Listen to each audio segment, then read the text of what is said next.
Welcome back to Vocab Prescription, where I teach you simple words, phrases and idioms to use in day-to-day conversation and make you sound smarter. Today's idiom is preaching to the choir.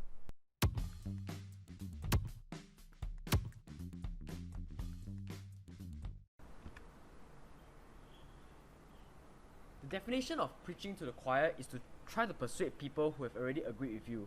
This idiom is used to show the pointlessness of trying to persuade people who are already on your side, like a preacher trying to convert those who have already demonstrated their faith.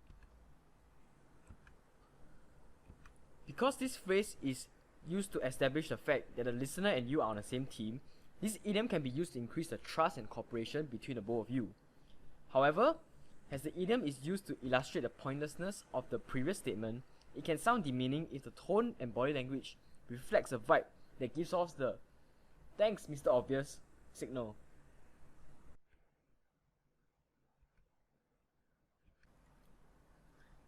Let's go over some context and example. The first context is that most people have already agreed with you. However, among the masses, there might be one or two exceptions. You might use this idiom to imply that the majority already agrees. So an example of a statement may be, I know I'm preaching to the choir here, but... And the reason why I want to imply that the majority agrees with you is social influence. There are two studies that I want to quote here, which is the Ash effect and the groupthink phenomenon.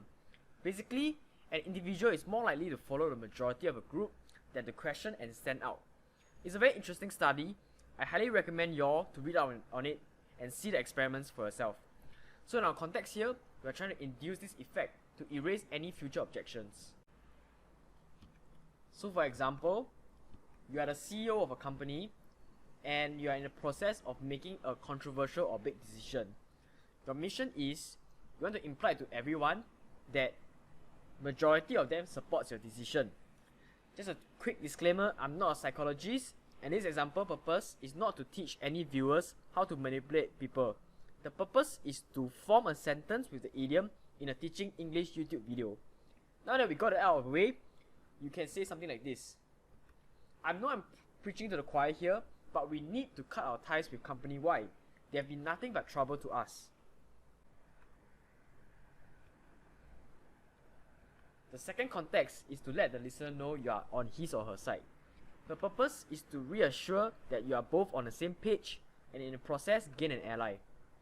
So you can start saying these statements right here. As mentioned in the cons, it can sound very demeaning and rude, so one should practice using it with a caring voice.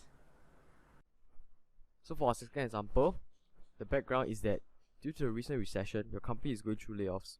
One of the senior employees have been handed a severance package. Your colleague and you are discussing his departure in the pantry area. The mission is you want to show your support to her so as to gain an ally in the upcoming plan. So for this example, Idioms is our colleague and we are discussing about his departure in the company. So in this case, you can say something like this. You're preaching to the choir here. How can we get HR to reverse the decision? Organize a strike. To recap, preaching to the choir is used to say that someone already agrees with you. And that group here is very cool concept and you guys should go check it out. And with that, we've come to the end of this week's Vocab Prescription.